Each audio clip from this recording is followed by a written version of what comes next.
I am the Tofu Golem. Please enjoy the video. You start by confirming the funds exist and are usable.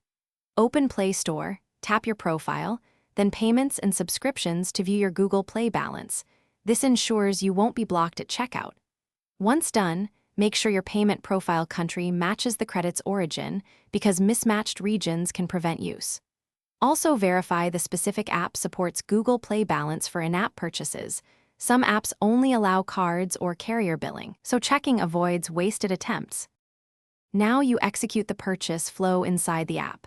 Navigate to the exact item or subscription screen, select what you want, then tap Buy or Subscribe. Don't skip to external links. When the Google Play purchase sheet appears, pick Google Play Balance as your payment method. This forces the system to apply available credit first.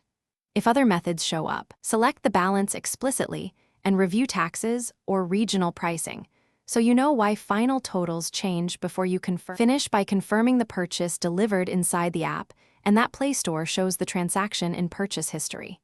If delivery fails or payment is declined, first recheck your Play balance and payment profile country. Region locks or insufficient funds are common culprits. If the app didn't grant items despite funds deducted, don't panic. Note the order ID, allow a few minutes. Then contact Google Play support and the app developer with that ID for refunds or item restoration. Thanks for watching. Consider subscribing if we helped you today.